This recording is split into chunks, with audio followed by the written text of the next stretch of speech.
الفاتحة. أعوذ بالله من الشيطان الرجيم. بسم الله الرحمن الرحيم. الحمد لله رب العالمين الرحمن الرحيم مالك يوم الدين.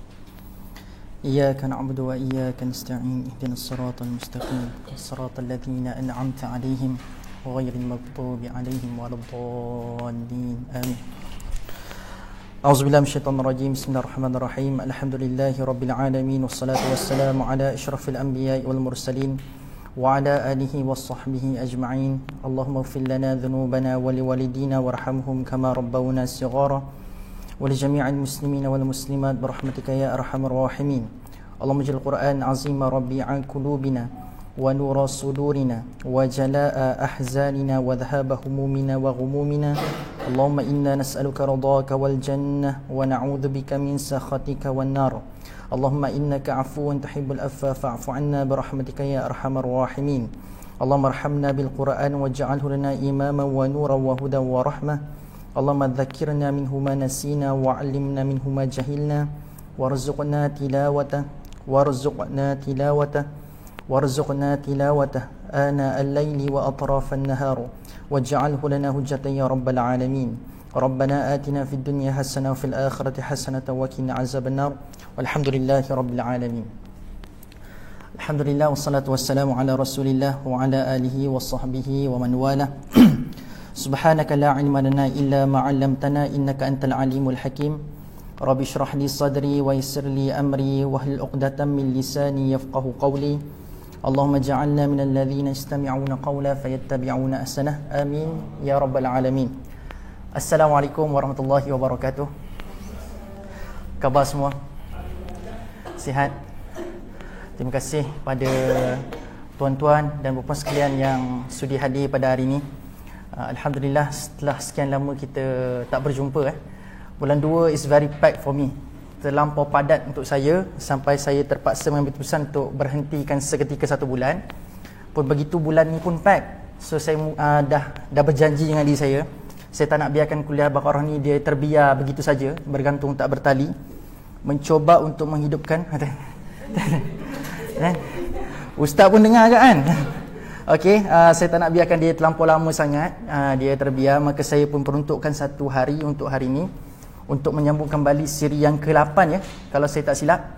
Siri yang ke-8 surah Al-Baqarah yang kita akan bincang tak banyak ayat pun hari ini. Dalam masa 1 jam setengah kita akan bincangkan insya-Allah. Saya mungkin akan bercakap dalam sejam je. Mungkin 30 minit terakhir tu kita akan buat satu wrap up dan kita akan concludekan semuanya. Dan saya akan biarkan anda memberi lontar pandang lah, dan juga untuk memberikan soalan dan sebagainya. Boleh semua So sejam je insya-Allah kita akan kupas 4 ayat daripada ayat 45 sampai 49. Jadi memandangkan dah lama tinggal kan dalam bertinggal tu, saya rasa macam agak kekok kita terus mulakan dengan kita masuk je ayat 45. Why not kita fresh, kita segarkan kembali apa yang pernah kita belajar dulu. Saya rasa muka-muka yang hadir hari ni pun semua yang kata-katanya pernah hadir kelas saya sebelum ni, mungkin daripada siri 1 sampai siri 7 kan. Tapi tak apa, sebelum tu saya nak pertama saya rasa macam kekok juga kalau kita tak sama-sama kita doakan terlebih dahulu sebelum kita mula kelas. Kita berdoa kepada Allah Azza wa Jalla agar yang hadir pada hari ini insya-Allah diberikan keampunan oleh Allah Azza wa Jalla, saya dan tuan-tuan sekalian. Dan juga kita sama-sama doa pada Allah Azza wa Jalla kehadiran kita hari ini Allah berikan keberkatan. Dan juga yang terakhir yang sering kali saya minta sama-sama kita berdoa sungguh-sungguh, ya Allah, mudah-mudahan pertemuan kita pada hari ini, kehadiran kita semua pada hari ini, Allah permudahkan jalan kita ke syurga yang paling tinggi insya-Allah. Itulah benda yang paling kita inginkan, kita idamkan hidup dekat dunia ini insya-Allah. Mudah-mudahan dengan kita mendekati antara taman-taman syurga dunia ini, insya-Allah Allah permudahkan jalan kita ke syurga yang paling tinggi nanti insya-Allah. Dan yang paling penting insya-Allah, apa jua umur kita pada hari ini, saya lebih tua ke, saya lebih muda daripada anda semua, kita harapkan kita dapat bersahabat di dunia dan juga di akhirat nanti insya-Allah. Bukankah dekat akhirat nanti semua orang akan sama je umur dia. Umur kita semua akan sama dekat akhirat. Maka bila umur kita sama, kita akan jadi sahabat insya-Allah. Dan sebab itu dalam surah Yasin Allah kata golongan ahli syurga ni dalam satu perkataan yang sangat indah. Allah klasifikasikan ahli syurga ni dengan satu gelaran dinamakan sebagai Ashabul Jannah. Ashabul Jannah ni maksudnya mana? Sahabat-sahabat syurga. Sebab kita are all equal. Umur kita sama, walaupun sekarang ni kita berbeza warna kulit dan sebagainya, tidak mengapa. Yang penting kita harapkan kita lapangkan dada kita, kita meraihkan sahabat-sahabat kita, kita nak dapatkan manfaat daripada sahabat-sahabat kita. Mudah-mudahan itulah ruang dan Allah pandang amalan kita meraihkan sahabat-sahabat kita pada hari ini. Allah memandang ini sebagai satu amalan yang besar, dan Allah mentakdirkan kita bersahabat di syurga nanti, insya-Allah. Boleh pakai dah? Insya-Allah. Terima kasih teman-teman sekalian. Mudah-mudahan doa itu dimakbulkan oleh Allah Azza wa Jalla kepada kita semua, insya-Allah. Okey, baik. Kita akan sambung ayat ke-45 sampai 49 hari ini, insya-Allah kita akan sambung. Cumanya kita nak refresh sedikit apa yang pernah kita belajar dulu daripada ayat 1 sampai ayat ke-44. Yang saya rasa just anda boleh bagi saya rambang pun tak apa. Anda tak ikut susunan pun tak apa. Yang penting apa yang pernah mengesankan anda, apakah yang telah yang pernah anda rasai sepanjang pengalaman tadabbur daripada ayat 1 sampai 44. Mungkin anda boleh kongsikan dengan saya, teman-teman sekalian. Ataupun yang mungkin tak pernah datang kelas saya pun tak apa, it's okay. Anda just kongsikan saja. Mungkin yang pernah anda baca, mungkin anda rasa macam sampai ayat 44 ni, mungkin anda pernah rasai satu pengalaman indah mentadabbur ayat 1 sampai 44. Boleh kongsikan tak apa benda yang pernah kita belajar dulu? Rata-rata yang saya pernah tengok muka lah. InsyaAllah. Nak kongsi? Tak kongsi? Ada tak ingat-ingat sikit-sikit ke? Awal-awal dulu kita bincang pasal apa? Hari ini kalau perasan, last kita berbincang pada siri ke-7, kita dah masuk cerita pasal Bani Israel. Kalau ingat lagi lah, kita dah masuk pasal cerita Bani Israel. Tapi apa cerita yang berlaku sebelum Bani Israel punya cerita tu? Kita ada cerita pasal Allah menjelaskan pasal orang-orang yang bertakwa, kan? Alif Lam Mim, dzalikal kitab la raiba fihi hudal lil muttaqin. Dan saya nak anda ingat part ni sebab babak ini method dia ataupun dia punya cara manhaj dia, manhaj yang Allah gunakan di awal surah Al-Baqarah ini lebih kurang sama dengan apa manhaj yang Allah gunakan pada hari ini. Dan bukan pada hari ini je. Dalam banyak ayat Al-Quran, bila Allah meletakkan satu sifat bagi orang yang beriman, dan dalam ayat yang kita akan bincang hari ini, Allah ada sebut satu orang beriman dalam satu sifat dia, khashi'in. Orang yang khashi'in. Dan biasanya kalau anda perasan, dalam awal surah Al-Baqarah, bila Allah sebut hudal lil muttaqin, al-muttaqin, anda perasan tak lepas tu ayat tu datang dengan hudal lil muttaqin alladzina yu'minuna bil ghaib wa yuqimuna as-salah wa mimma razaqnahum yunfikun. Bila sebut je pasal ada karakteristik ataupun ada satu gelaran bagi orang yang beriman, lepas tu anda akan tengok Allah kata alladzina yu'minuna bil ghaib, ada allazi. Pasal nak kan? Allazi, yang Allah describe siapakah orang yang bertakwa itu, siapakah orang khashi'in yang kita akan bincang pada hari ini. Kalau anda tengok pada ayat ke-45 nanti, illa alal khashi'in. Tengok ayat seterusnya, allazi. Metod yang sama. Indahnya Quran ini, dia tak akan biarkan kita rasa macam siapa khashi'in ni, siapa muttaqin ni, siapa salihin ni. Dia akan describe. Dan kalau anda tengok di banyak dalam ayat dalam Quran ni, walaupun hari ini Allah cerita pasal khashi'in, ada karakter dia, tapi kadang-kadang ada sifat yang sama, tapi Allah describe dekat tempat lain, dekat surah yang lain berbeza-beza dia punya description dia. Kadang-kadang Allah kata orang bertakwa ini orang yang percaya pada perkara ghaib, yang salat, yang menunaikan zakat. Tapi di ayat yang lain Allah describe juga orang bertakwa ini berbeza, orang yang khaufun alaihim walahum yahzanun. Banyak lagi keadaannya. Maksudnya, kalaulah ada manusia yang rajin, dia kumpulkan ciri-ciri yang Allah tersebutkan dalam Quran ni, dia akan dapat satu complete definition.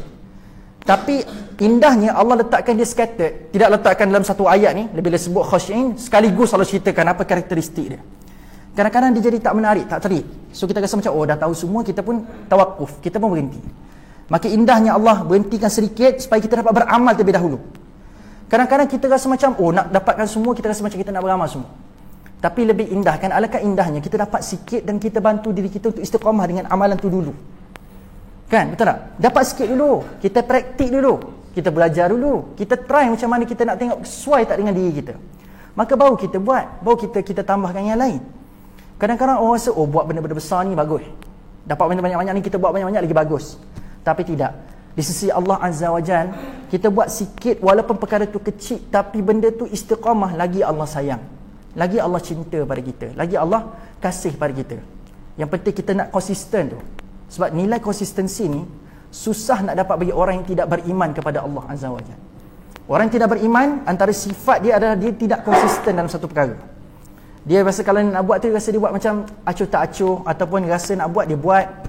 Dia rasa macam bukan yang menjadi satu benda yang dia kena buat, ataupun satu keperluan untuk dia buat. Barangkali dia letakkan macam benda tu, kalau aku rasa lapang, aku buatlah. Kalau aku rasa macam tak lapang, malah buatlah. Itu nak. Jadi kita tak nak jadi macam tu. Biar kita buat kecil tapi kita konsisten benda ni. Okay, baik. Itu saya just sekadar nak ceritakan apa dia punya kaitan topik hari ni dengan bagaimana Allah mulakan surah Al-Baqarah. Lagi apa lagi kita belajar? Surah Al-Baqarah. Ingat tak? Saya nak ulang ni sebab kita dah lama tinggal. So saya bimbang semua dah terdapat momentum tu. Sebab tu saya nak bangkitkan balik momentum tu. So hari ni dah dapat sikit momentum. Yakni Allah menggunakan metod yang berulang-ulang supaya kita ada satu kesedaran. Dan bila kita baca surah Al-Baqarah, kenapa Allah perlukan teknik ni? Sebab dalam surah Al-Baqarah dicatatkan dalam Quran surah paling panjang sekali. So bila anda baca buku novel yang panjang gila, kitab Harry Potter tu, anda pernah baca buku Harry Potter tu? Kan tebal kan buku tu. Kadang-kadang ada perlu cross reference, kena belik balik babak satu, tak apa cerita siapa, tak nama babak ni antagonis siapa, anda kena tengok balik siapa kan. Jadi sama juga Allah ulang balik metod yang sama, Allah gunakan manhaj yang sama supaya kita beringat, sebab surah ni panjang. Surah ni panjang. Bila surah ni panjang, perlu kepada satu pengulangan cara supaya kita dapat berkesan dia punya penyampaian tu. Berkesan dia punya pengisian tu. Okey, kami go for that. Boleh? Okey, apa lagi kita bincangkan dalam surah Al-Baqarah? Di samping berceritakan pasal orang bertakwa, apa lagi cerita pasal siapa lagi? Sebelum orang munafik, cerita pasal siapa? Orang yang kafir. Sebelum cerita pasal orang munafik, yang banyak cerita dia, kalau ingat lagi dia punya portion dia, orang beriman banyak sikit. Orang yang kafir ni 1-2 ayat je. Sebab Allah kata dah crystal clear mereka tidak beriman kepada Allah Azza wa Jal. Maka Allah kata khatamallahu ala qulubihim wa ala sam'ihim. Apa lagi sambungan dia? Wa ala absarihim ghishawa wa lahum azabun azim. Sebab Allah letak sikit je ayat pasal orang kafir ni sebab mereka dah crystal clear tidak beriman kepada Allah. Kenapa aku perlu panjangkan kalam lagi? Kenapa aku perlu panjangkan cerita pasal orang kafir ni? Mereka dah confirm tidak beriman kepada Allah. Tapi Allah sayang bagi orang-orang yang bertakwa. Allah nak kita jadi orang yang bertakwa. Allah panjangkan sikit description dia. Tapi hati-hati tu pun sekalian, ada satu penyakit lagi. Lepas cerita orang bertakwa, cerita pula pasal apa tadi? Orang yang kafir, and then datang pula cerita siapa lagi? Orang munafik. Dan ketahuilah penyakit munafik ni, kita rasa ke tidak? Ingat lagi tak saya kupas kat sini? Penyakit munafik ni, simptom munafik ni dapat dirasai tak? Tak. Allah sendiri sebut dalam bentuk fakta, la yash'urun. Kita tidak akan rasa penyakit munafik ni. So hari ni jangan pernah mudah kita nak berbangga, kata oh aku tak ada penyakit munafik, aku tak pernah berbohong, aku tak pernah untuk memungkiri janji, ataupun aku tak pernah apa lagi antara ciri-ciri munafik, aku tidak pernah mengkhianati amanah. Maka kita kata oh alhamdulillah aku terbebas daripada penyakit munafik. Actually no. Sampai selagi mana kita tidak masuk dalam liang lahat, sampai tidak berlakunya kematian pada diri kita, maka jangan pernah berani declare aku dah confirm tidak munafik. Sebab Allah bagi tahu penyakit munafik ni memang la yash'urun, tidak akan dirasai. Dia tak boleh tahu aku ada ke tidak. Tapi Allah datangkan simptom-simptomnya supaya kita dapat check oh kalau dah ada cepat-cepat rawat. Ni hebatnya Allah. Allah ibarat doktor yang dia tak sekadar bagi tahu kamu ada sakit ni, tapi Allah bagi simptom dia supaya kita rasa macam oh I have this disease and I have to cure that. I have to cure this disease. So kita kena detect dan kita kena clear cepat-cepat. Boleh dah? Apa lagi? Kita cerita pasal apa lagi? Ingat lagi tak? Cerita pasal bagaimana Allah describe dunia. Ingat lagi tak saya cerita kat sini? Tak ingat dah. Bagaimana Allah describe dunia. Dunia ini mata'ud dunia. Ingat lagi tak mata'? Mata' ni apa dia? Pasal span. Hujan orang ingat kan? Ingat lagi tak pasal span dengan kambing tu? Kan? Kenapa bila Allah sebut dunia? Mata'ud dunia, mata'ud dunia. Allah kata dunia ni macam benda yang perhiasan ataupun benda yang dihiaskan. Mata'ud dunia. Kenapa setiap kali Allah sebut dunia ada mata'? Mata' ni bab kata puan tadi disebut macam ibarat span. Kan? Macam kita duduk basuh pinggan tu, kita enjoy ke basuh pinggan? Tak, tapi kita tahu manfaat span tu untuk mengelakkan, untuk bagi kita pinggan tu bersih. So kita guna span sebab kita nak pastikan kita pinggan bersih. So kita span, kita tahu ada manfaat span. Tapi kita guna span tu dengan kita yakin ada manfaat dia, tapi kita enjoy ke? Macam puan. Enjoy tak basuh pinggan? Siapa enjoy saya nak cari orang tu? Kita bayar dia. Kita upah khas untuk basuh pinggan tak ada bus center. Hebat manusia kalau dia enjoy basuh pinggan. Barangkali kalau dia dah bagi khusus job scope khusus dia, memang dia basuh pinggan dia memang seronok. Sebab itu kerja hari-hari dia. So dia kena cipta keseronokan basuh pinggan. So Allah gambarkan dunia dengan perkataan mata'. Allah kata kamu tahu dunia ini ada manfaat untuk kamu di akhirat. Tapi gunakanlah untuk manfaat tu. Tapi jangan sekali-kali letakkan rasa seronok dan letakkan dunia dekat hati. Once dia bertaut je dekat hati, memang susah untuk kita tinggalkan. Sebab dunia ni menjanjikan macam-macam perhiasan. Macam-macam perhiasan, macam-macam nikmat. Maka Allah Azza wa Jalla kata, ambil manfaat daripada dia untuk kita dapatkan jambatan ke akhirat dengan lebih baik. Tapi jangan pernah kita sekali-kali untuk tautkan dia dekat hati sampai kita rasa macam sayang nak tinggalkan dia. Macam kita dah bercinta dengan kekasihan, susah kita nak tinggalkan dia. Tak? Tuan, tuan. Dia sebab tuan-tuan tak ramai sini. So ada tuan dan tuan. Dia puan-puan ramai. So bila kita dah bercinta ni, kita susah nak tinggalkan. Sebab itu jangan kita letakkan cinta dunia ni dalam hati kita sangat-sangat. Sebab bimbang kita dah tertaut sampai kita sayang nak tinggalkan dia. Sampai kita boleh declare kita ni takut nak mati. Memang kita kena takut pada kematian. Siapa tak takut mati? Ada orang takut mati? Ada orang tak takut mati? Semua orang takut mati. Memang kita kena takut pada kematian. Tapi kita harapkan Allah beri kita satu kesediaan untuk kita menghadapi perkara tersebut. Boleh? Can we go for that? Apa lagi kita bincang? Yang akhir-akhir, saya just conclude ni. Saya concludekan, saya wrap upkan sedikit supaya anda ingat-ingat sikit. Ingat lagi tak yang terakhir kita bincangkan pasal Allah kata qul nahbitu minha jami'a fa imma ya'tiyannakum minni hudan faman tabi'a hudaya fala khaufun 'alaihim wala hum yahzanun. Ingat lagi tak apa cerita yang saya cerita dekat ayat ni? Yang saya kata ini satu muhasabah untuk kita. Dan lepas je ayat tu cerita pasal Bani Israel. Pasal apa cerita ni? Ingat lagi tak? Ceritanya pasal Allah kata fa imma ya'tiyannakum minni hudan. Allah kata bila mana kamu dapat telah didatangkan kepada kamu satu hidayah yang datang daripada aku, fa imma ya'tiyannakum minni hudan. Allah kata faman tabi'a. Beza orang yang percaya dan orang yang ikut. Ingat lagi kan? Ingat lagi kan? Allah kata dalam hidup ni, kita hidup kat muka bumi ni, dia ada beza antara orang yang sekadar percaya dengan orang yang dia mengikuti apa yang dia percaya. Dan Allah nak kita jadi orang yang sekadar percaya ke ataupun kita kena ikut apa yang kita percaya? Kita kena ikut apa yang kita percaya. Dan indahnya ayat ini, Allah menggambarkan umat akhir zaman yang mengikuti apa yang mereka percaya jadi sedikit je. Ingat lagi tak saya syarahkan dari sudut bahasa? Allah kata fa imma ya'tiyannakum. Allah gunakan seruan tu kepada jamak, ramai orang yang mendengar.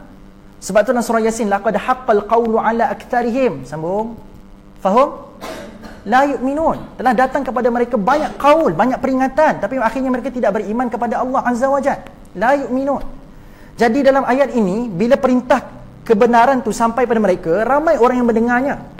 Tapi tiba-tiba Allah menggambarkan orang yang mengikut ni, tiba-tiba daripada perintah jamak, seruan jamak, tiba-tiba Allah describekan orang yang ikut ni jadi singular.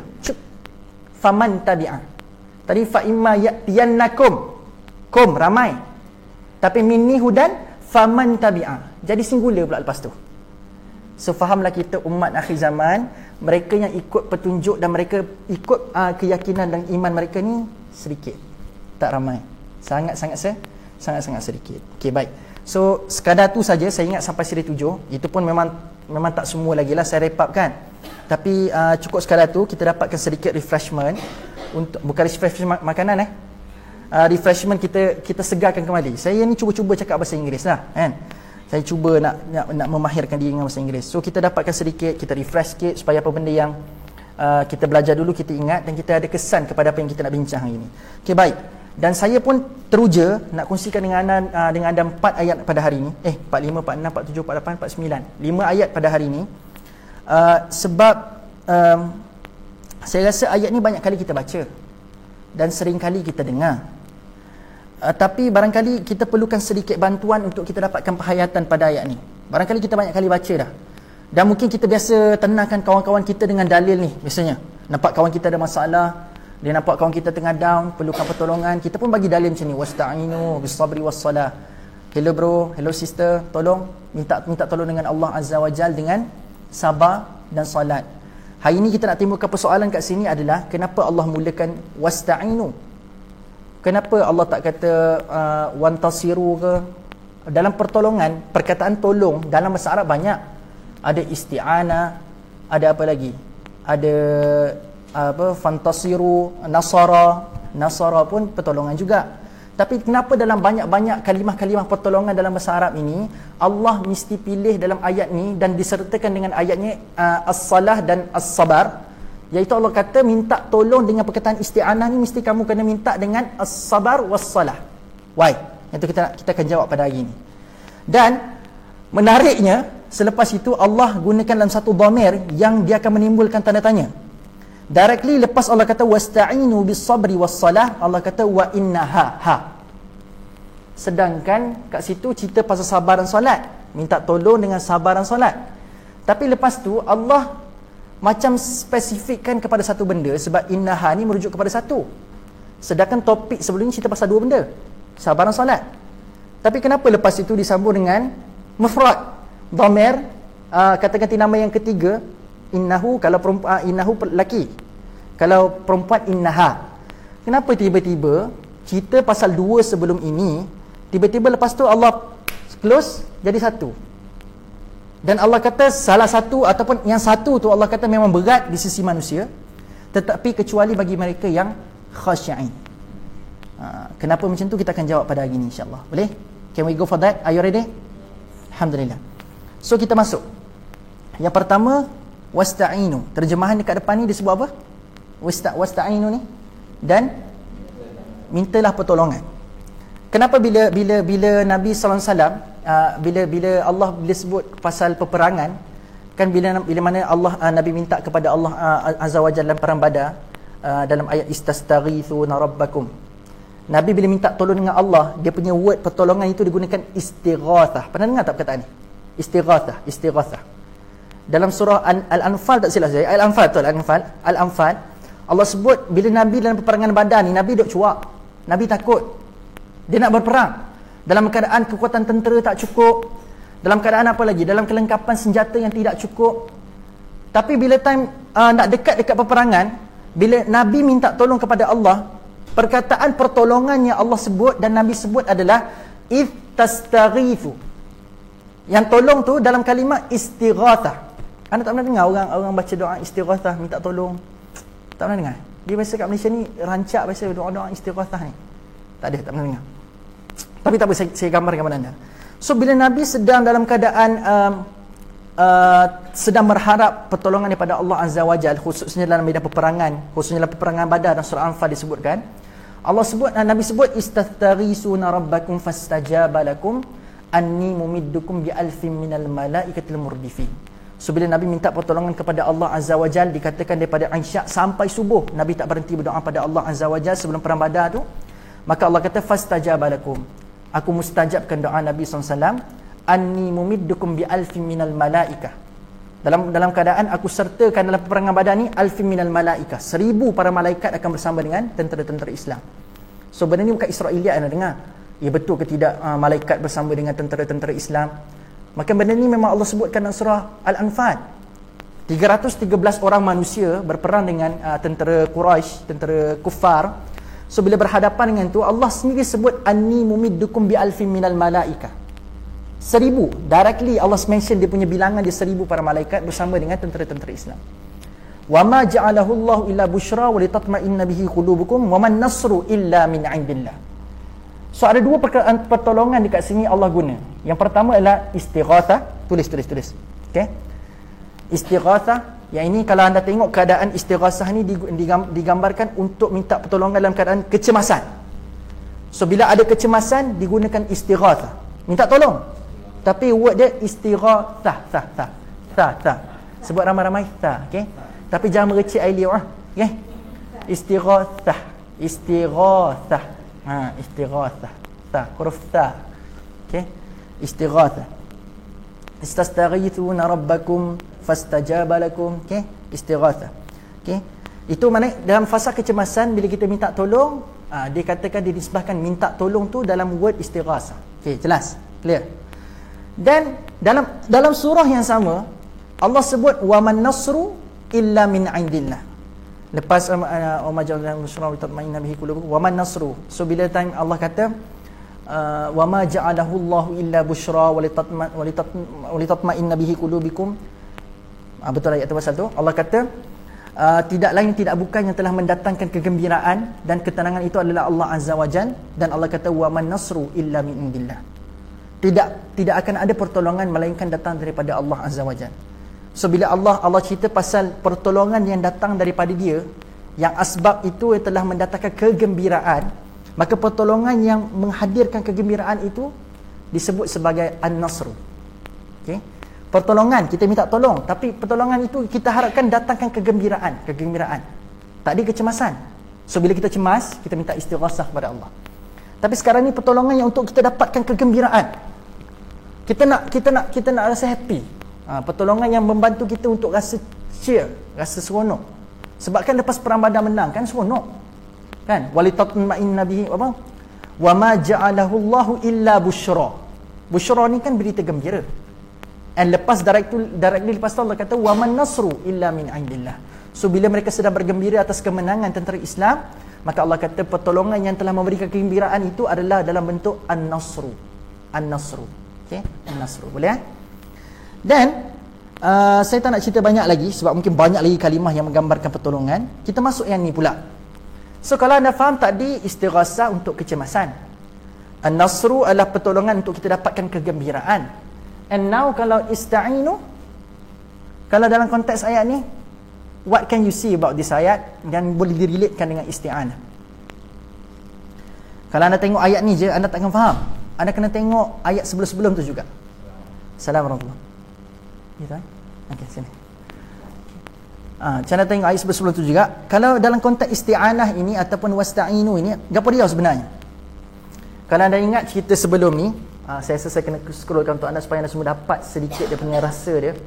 Allah ada cerita pasal ya Bani Israel, la dzkuru ni'mati allati an'amtu 'alaikum wa aufu bi ahdi wa fi bi ahdikum wa iyaya farhabun. So Allah pun suruhlah mereka berimanlah kamu dengan aku yang aku turunkan, iaitu Al-Quranul Karim. Dan lepas tu Allah katalah wala talbisul haqqa bil batil, and then Allah suruhlah mereka tunaikan solat. Dan lepas itu Allah kata patutkah kamu suruh manusia dalam keadaan kamu tak risaukan untuk diri kamu sendiri. Lepas tu Allah kata wasta'inu bis sabri was salah. Agak-agak untuk apa? Dapat baca tak? Dapat tangkap tak apa correlationship yang Allah cuba sampaikan? Pertolongan dalam word yang sama, tapi dalam bentuk isti'anah pula kali ini. Selepas kita diperkenalkan dengan istighathah, lepas kita diperkenalkan dengan an-nasru, so isti'anah ni pula untuk apa? Yes? Mana wasta'in tadi? Untuk kembali pada Allah. Boleh juga kata macam tu, tapi tak apa, saya ringkaskan sebab masa tak banyak kan. Saya ringkaskan, isti'anah ini dia berfungsi untuk kita minta tolong once kita rasa macam kita tak mampu nak pergi lagi dah berseorangan. Faham? Kita minta tolong, tapi sebelum ni kita tak minta tolong. Pada asalnya kita sedang mengusahakan sesuatu. Sebab ni cerita Bani Israel. Mereka mengusahakan sesuatu, tapi by the end, dalam usaha-usaha kamu akan sampai pada satu titik noktah kamu tak mampu lagi untuk teruskan. Setuju tak? Kita dalam kehidupan kita mungkin pernah mengalami pengalaman sebegini. Dia bukan gagal. Kalau ada whiteboard senang benda ni. Dia tak gagal, tapi dia macam dia jumpa satu titik kebuntuan. Contoh kan, kita dalam kehidupan kita sentiasa mahukan progress kan? Kan pernah tak dalam keadaan progress yang kita cuba nak capai, kita naik tiba-tiba macam kita static. Kita cubalah macam mana sekalipun, dia stable. Dalam bahasa motivasi dia sebut sebagai dabbler. Dia macam gitu je. Dia macam di mana kalau kata titik dia temui kebuntuan tu dia sebut sebagai plateau. Saya tak nak cerita lah benda tu kan. Benda tu memeningkan anda. Tapi nak kata, pernah tak kita mengalami satu fasa dalam kehidupan, kita buat macam-macam, selama ni kita nampak ada progress. Contoh kita ambil dalam konteks ekonomi ataupun ekonomi kita punya kewangan. Kita usahakan sesuatu, tiba Allah bagi macam-macam nikmat, tambahkan harta. Kita usaha banyak ni, hari ni contoh kalau kita buat dalam bentuk graf, usaha banyak ni dengan tempoh banyak ni, Allah bagi menaik macam ni. So tambah lagi usaha dengan tempoh lagi panjang, Allah bagi tambah lagi. Tapi pernah tak sampai satu ketika kita tambahkan lagi tempoh, kita tambahkan lagi usaha, tapi pendapatan kita statik kat situ je? Pernah tak rasa macam tu? Faham tak saya punya gambaran tu? Sebab kita dah sampai pada satu titik, kita akan stable lepas tu. Kita macam bukan stable, kita akan statik. Kita usahalah keras macam mana sekalipun, kita akan sampai pada satu titik statik. So Allah gambarkan Bani Israel, kamu kan sebelum ni kamu reject Allah, kamu tak nak dengar cakap Allah, Allah suruh kamu solat, wa aqimus salata wa atuz zakata warka'u ma'ar raki'in, atamuruna nas. Allah suruh dia macam-macam. Tapi kamu neglect, kamu tolak ke tepi segala perintah Allah Azza wa Jal, kamu usaha atas dasar kemampuan kamu sendiri. Kamu rasakan apa benda yang kamu dapat itu semua atas usaha kamu sendiri. Maka Allah kata, kamu buatlah. Tapi aku pasti pada diri manusia akan ada satu titik kamu akan jumpa titik kemuntuan kepada kemampuan kamu sendiri. Kamu tak akan dapat pergi lagi jauh. Melainkan di sini Allah kata wasta'inu. Iaitulah bila mana kamu dah minta tolong kepada Allah Azza wa Jal, saat kamu dah tak boleh nak lakukan dia seorang-seorang, maka isti'anah ini berfungsi untuk datangkan satu lagi pertolongan, iaitu pertolongan itu datang daripada Allah Azza wa Jal. Sebab kita tak mampu lagi dah seorang-seorang. We can do it alone. The effort is cannot be done lonely. So isti'anah ini berfungsi untuk tambahkan pertolongan, datangkan satu lagi bantuan untuk bersama dengan kita untuk completekan kita punya kejayaan, untuk completekan kita punya itu. Nampak tak? So ini yang kita harapkan. So bila Allah kata untuk complete benda ni, by hook or by crook, kena macam mana? Allah bagi tahu dah tips dia macam mana nak dapatkan isti'anah ni. Sabar dan salat. Logik tak? Dengan perkataan sabar dan salat ni, dia akan involvekan Allah Azza wa Jalla. Rasa tak? Automatically once kita sabar, kita salat, dia akan involvekan Tuhan. Dia akan involvekan Allah Azza wa Jalla. Okay, cuba ulang balik. Ada 3 kalimah saya bentang kepada anda yang maksudnya adalah pertolongan. Dan apa beza ketiga-tiga word ini? Yang pertama saya bentang kepada anda tadi apa benda? Istighasah. Istighasah ni apa dia? Pertolongan di saat kecemasan. So bila Nabi sedang perang Badar, Nabi gambarkan pertolongan yang diminta pada Allah Azza wa Jalla adalah istighasah. And then apa lagi? Saya kongsikan dengan anda tadi. An-Nasru. An-Nasru ini apa pula function dia? Pertolongan yang datangkan busyra, kegembiraan. So bila kita minta pertolongan sebab nak tambahkan kita rasa happy, kita nak rasa cheerful dan sebagainya, kita minta An-Nasru. Dan Allah bagi tahu benda ini hak milik mutlak Allah. An-Nasru minallah. Wa man nasru illa min indillah. Dia tak akan datang daripada yang lain melainkan daripada Allah Azza wa Jalla. So yang ketiga saya bentang kepada anda tadi apa benda? Isti'anah. Isti'anah ni untuk apa? Pertolongan untuk dapatkan bantuan untuk bersama dengan kita. Kadang-kadang kita ni penting tau. Yang tu saya cerita dalam Facebook tu. Ada satu kalimah yang sangat berharga di sisi seorang orang yang beriman. Pertolongan dalam berupa isti'anah ni kita sangat perlukan. Kalau boleh jangan tunggu kita sampai kepada titik rasa bela nak buat apa, dah hilang kemampuan, barulah kita nak cari Allah. Jangan sampai macam ni. Jangan sampai macam ni. Sebab kita pun janji dengan Allah, kau kekasih awal dan akhir. Awal dan akhir ni dia tak boleh kita buat salah satu je. Dia kena serentak kita buat benda ni. Perasan tak? Manusia bila melakukan satu usaha dalam sebuah planning, datang mesyuarat, berbincang tentang perancangan-perancangan, ni perasan tak? Biasanya tukang yang handle meeting tu dia akan cakap macam ni. Bila kita dah bincang-bincang macam ni, kita bertawakal kepada Allah lah sekarang ni. Kan? Kita dah bincang sekarang ni, kita bertawakal kepada Allah lah. Anda rasa betul ke bincang benda ni?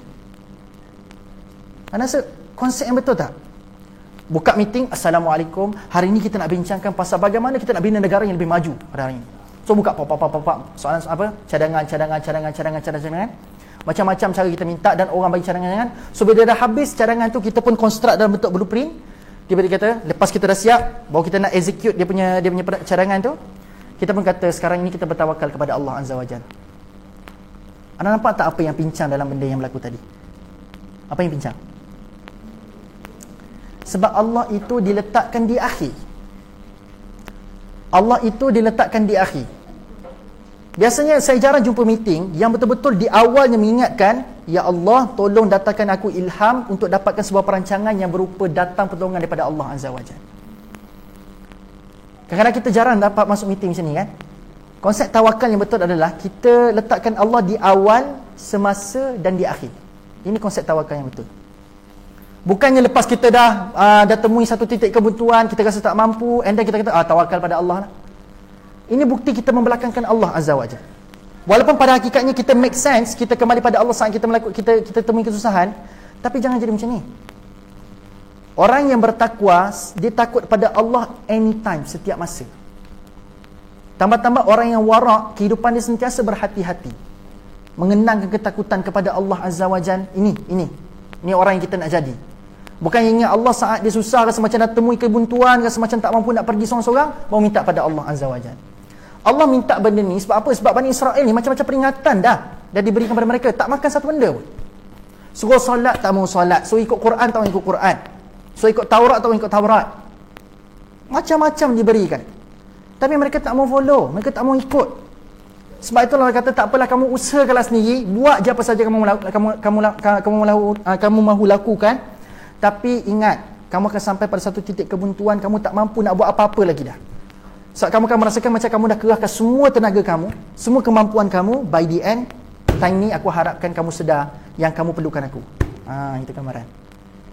Jelas Sebab itu Allah letakkan dalam kemelut Bani Israel yang degil ini, Allah letakkan, wahai Bani Israel, tolong isti'anah kepada Allah, wasta'inu bis sabri was salah. Dan menariknya, dia tak berhenti sekadar isti'anah. Tu baru satu kalimah tu kita bincang tu. Dah habis separuh masa dah. Okey. Dan Allah kata macam mana nak minta isti'anah kepada Allah Azza wa Jalla. Allah kata bis sabri was salah. Kenapa Allah tak cerita pasal apa? Bis saum ke? Wasta'inu bis saum. Mintalah tolong dengan puasa. Mintalah ataupun wasta'inu bid du'a. Mintalah tolong dengan berdoa kepada Allah Azza wa Jalla. Bil buka, dengan rasa dengan menangis. Allah tak kata macam tu. Allah kata wasta'inu, kamu dah jumpa titik buntuan tu, minta tolong dengan Allah Azza wa Jalla dengan sabar. Kenapa minta tolong tu mesti first step kena sabar? Kenapa first yang Allah highlight kan? Walaupun kalau kita nampak dalam dua kalimah yang ada lepas wasta'inu ni adalah sabar dan solat, anda rasa mana lebih besar? Solat ke sabar?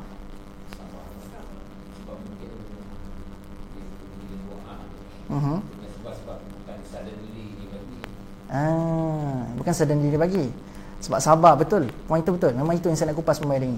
Sebab bila kita minta tolong, biasa sifat manusia ni, dia nak dapat cepat ke dapat lambat pertolongan tu? Kan? Kita desperate for help. We are gasping for help. So bila kita tengah desperate nak minta pertolongan, kita biasa nak cepat. Tapi Allah ingatkan, kamu nak minta tolong, tapi kamu kena ada satu sifat ni. Ini kewajipan bagi orang yang minta tolong dengan Allah untuk Allah bersama dengan dia. Iaitulah kamu minta tolong dengan Allah dengan sabar. Sebab tak semestinya bila kamu minta tolong masa ni, aku akan bagi directly lepas tu. Sebab adil lah. Kenapa adil? Sebelum ni macam-macam dah. Kamu kan sebelum ni abaikan Allah. Kamu sebelum ni kan buat usaha atas dasar usaha kamu sendiri, atas effort kamu sendiri. So kalau aku lambat ke pertolongan tu, adil tak bagi aku? Adil tak bagi Allah Azza wa Jalla? Adil. Tapi Allah kata, sayangnya Allah, aku akan bagi. Tapi sabar. Relax. Sabar dulu. Aku akan bagi. Tapi kamu kena sabar. Kalau tak kat dunia, dekat akhirat nanti janji itu pasti. Allah dah janji dan Allah telah menggunakan satu sirah yang sangat luar biasa. Kita lafazkan ulang kali, jadikan sebagai dalil bila kita minta anak-anak kita berdoa, kita minta kawan-kawan kita berdoa. Kita kata, ud'uni astajib lakum. Kan? Pendengar-dengar tak dalil ni? Kan bila kita nak minta berdoa, kita kata ud'uni astajib lakum. Kan? Anda perasan tak betapa indahnya perintah Allah bila minta kita berdoa pada Allah Azza wa Jalla? Allah kata, kamu tolong berdoa kepada Allah, doalah kepada Allah, ud'uni, doa pada aku. Allah tak kata nastajib lakum. Allah kata astajib lakum. Kalau anda perasan, bila Allah nak turunkan nikmat dan bantuan, kadang-kadang Allah kata kami akan tolongkan bantuan. Tapi bila bab doa je tuan-tuan sekalian, bab doa je, Allah kata aku tak perlukan malaikat, aku sendiri akan take over doa ni. Betapa besarnya manusia yang berdoa kepada Allah Azza wa Jalla. Ud'uni, doa pada Allah, Allah akan sendiri take over doa-doa manusia. Kadang-kadang anda terfikir, mampukah Allah nak menunaikan semua doa-doa dalam keadaan bersendirian? Allah terlebih mampu dan termaha mampu. Allah ni bukan pernah sama dengan manusia. Manusia kalau ada wakil rakyat kat dunia ni, kalau kita kat dunia ada wakil rakyat, dengar aduan macam-macam ni, minta tolong macam-macam, dah tak tahu dah, ini milik siapa dah yang minta aduan longkang rosak ni. Dah macam-macam aduan dengar kan? Siapa punya ni? Dia nak selesaikan tapi tak tahu dah siapa yang minta tadi. Tapi Allah Azza wa Jalla, dengan berjuta berbilion-bilion manusia yang berdoa, Allah akan take over setiap doa itu. Dan Allah tahu doa ini milik siapa. Doa yang mungkin sama, saya minta, ya Allah bagi aku jadi kaya, kan? Contoh kan. Jadi aku jadi kaya, dapat kereta besar, kan? Rumah besar, kan? Dapat satu bina bangunan tadabbur center yang besar lepas ni, insya-Allah, tanpa menyewa kan. Doa macam tu lah, aminkan lah kan. So dapat macam ni, nikmat macam ni, tapi dalam masa yang sama mungkin anda pun doa benda yang sama. Tapi Allah Azza wa Jal, maha bijaksananya Allah, maha hebatnya Allah. Kita doa pada Allah, Allah tahu doa tu milik siapa. Allah makbulkan. Aku bagi nikmat pada hamba-hamba aku, Allah tahu setiap doa tu milik siapa. Allahu akbar. Kita ni pun kalau jadi presiden sebuah syarikat pun, ataupun kita tak tahu dah banyak macam aduan kan. Tandas rosak lah, pam rosak dah. Lepas tu lah sekali kita tanya, siapa dah adu pam rosak tu? Tak. Kita nak tolong selesaikan, tapi kita tak ingat dah milik siapa yang mengadukan tu. Jalan So, first kali Allah bagi tahu kamu minta tolong dengan Allah, syarat pertama adalah kamu kena sabar. Kata Ibn Taymiyah, bila menjelaskan bab sabar ni, macam-macam lah anda dengar definisi sabar kan, tapi saya suka ambil point Ibn Taymiyah bila menjelaskan bab sabar. Yang anda bila dengar point ni, anda akan berfikir termenung seketika, sampai anda akan kata diri anda, aku dah sabar ke belum hari ni? Selama ni rasa macam, oh aku sabar dah. Oh bila cerita, dah sabar belum? Sabar. Alhamdulillah sabar. Alhamdulillah. Tapi bila anda dengar definisi Ibn Taymiyah ni, anda akan fikir 10 kali, mungkin 20 kali, mungkin berjuta kali, aku dah sabar ke belum? Apa definisi Ibn Taymiyah bila mensyarahkan pasal-pasal sabar ni? Sabar ini adalah, dia kata, tengok respon kamu, adakah sama respon kamu saat kamu diberikan nikmat dan musibah? Kalau respon kamu sama saat kamu diberikan nikmat dan musibah tu, respon kamu sama dua-dua ni, maka kamu dah sabar. Faham ke tidak? Faham? Ibn Taymiyah bagi tahu, kalau kamu nak tengok kamu ni sabar ataupun tidak, tengok macam mana respon kamu, adakah sama respon kita saat kita menerima musibah dan saat kita menerima nikmat daripada Allah. So kalau kita boleh respon dalam keadaan sama benda ni, kita dah boleh declare kita sabar. Tapi hari ni bila nikmat kita, oh Alhamdulillah kan. Sengih tanpa telinga tak? Baru dapat gaji kan, hujung bulan baru ni, sengih tanpa telinga. Tapi lepas Allah beri musibah, adakah nikmat kita, adakah respon kita sama macam kita dapat nikmat baru ni?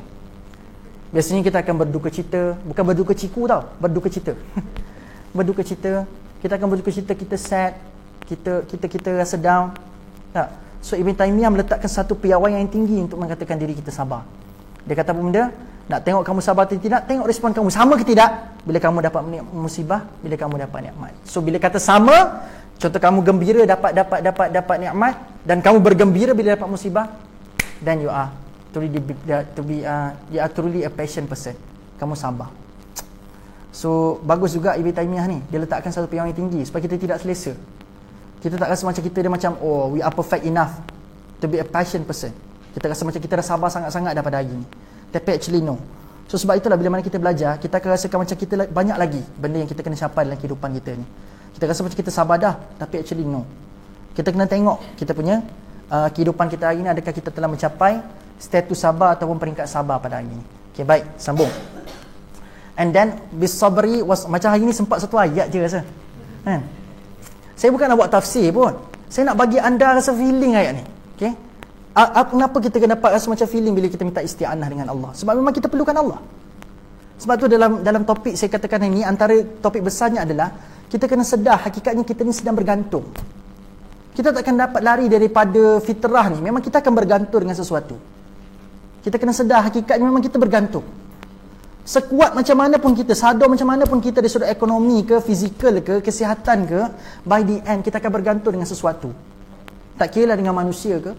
So bila manusia dah tak mampu, kita akan berharap pada Allah Azza wa Jalla juga, by the end. Ini adalah fitrah manusia. Dia akan mencari tempat dia akan bergantung sampailah dia dapat ketenangan bagi kehidupan dia. So Allah kata nak minta isti'anah, first adalah sabar. Kedua benda Allah sebut dalam ayat ni, kenapa solat datang selepas tu? Kenapa solat datang selepas tu? Oh, saya bila dengar syarahan ni ataupun saya dapat tengoklah sequel ni, kenapa Allah kata sabar lepas tu solat? Oh, dahsyat. Ustaz dahsyat saja apa benda? Dahsyat tuan sekalian, serius.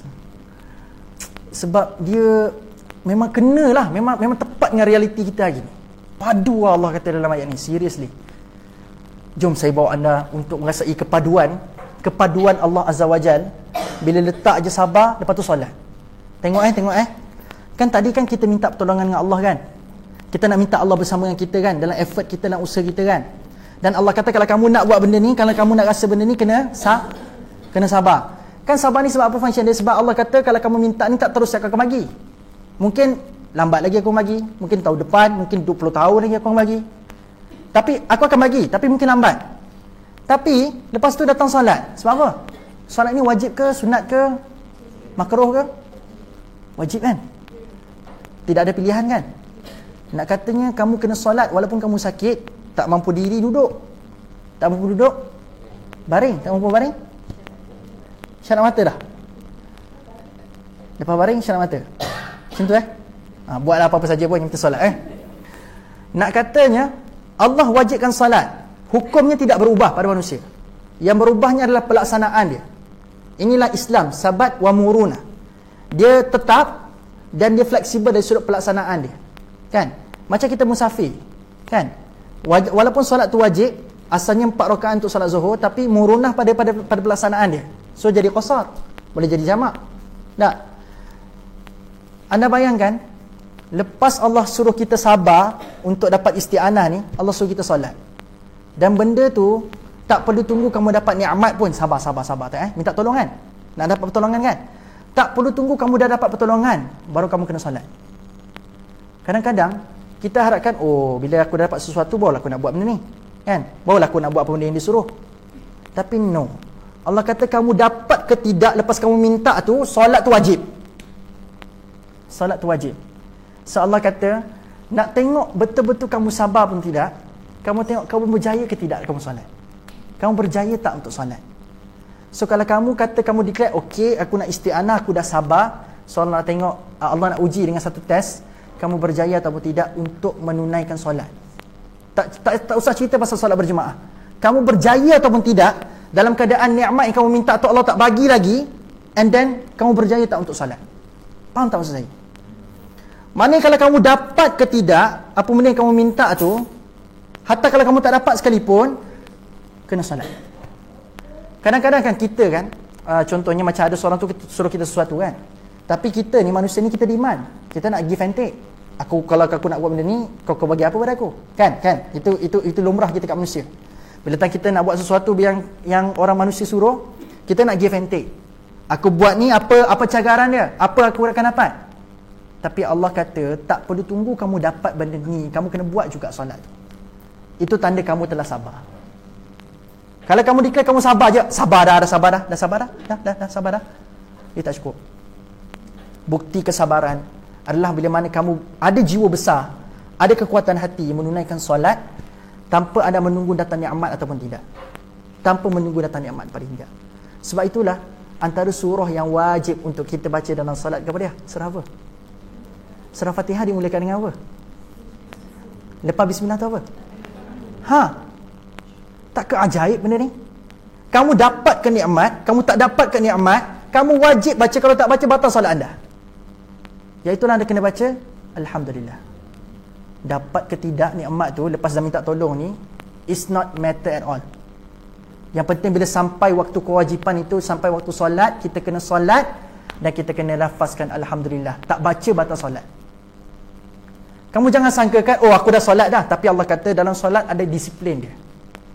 Dan aku telah gariskan, Nabi telah ajar pada kita ada 13 disiplin. Dan disiplin ini bukan 13 tolak 1 jadi 12. 13 tolak 1 jadi kosong. 13 tolak 1 jadi kosong. Ini adalah congak bagi rukun. So bila Allah suruh kita solat untuk buktikan kesabaran, so dalam solat tu ada satu lagi perkara yang sangat menarik. Allah wajibkan satu surah yang mengandungi 7 ayat, dimulakan dengan Alhamdulillah. Kamu dapat nikmat ke? Alhamdulillah. Kamu dapat musibah pun?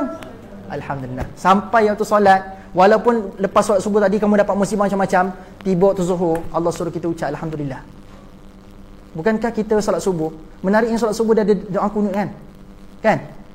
Aduh, saya bila fikir benda ni rasa macam nak terbang rasa. Seronok sangat. Dalam solat subuh kan, betapa indahnya mazhab Syafi'i yang kita pegang pada hari ni. Dia ada satu doa namanya doa kunut kan. Doa kunut diakhirkan dengan apa tuan-tuan sekalian? Kan saya katakan antara solat subuh ke zuhur kan, mungkin kadang-kadang kita waktu kerja kita dapat musibah, kita dapat nikmat kan. Hadapi jam. Jam tu musibah ke nikmat? Ada orang dia akan boleh menukar musibah jadi nikmat. Barangkali dia tak sempat datang kuliah Ustaz Syami malam ni, maka jam esok dia target untuk dengar kuliah Ustaz Syami malam ni, dengar rakaman dekat live Facebook. So musibah bertukar jadi nikmat, kan? Tapi biasanya musibah jam ni kita akan nisbahkan dia musibah lah, kan? Ke anda rasa nikmat? Oh best gila jam ni. Rasa macam seronoknya jam ni. Rasa macam tak apalah, kita stay kat sini pun tak apa, biar orang lalu tak apa, kan? Tak, kita rasa macam musibah. Kadang-kadang bila kita masuk kat tempat kerja, tiba-tiba dah jam pagi tadi, kan? Bila dah jam, lambat sampai tempat kerja, tiba-tiba bos duduk depan pintu, sambut kita dengan satu perkataan yang sangat menyakitkan hati kita, iaitulah awal datang, kan? Perkataan positif, awal datang, tapi nada ni sarkastik. Awal datang, kan?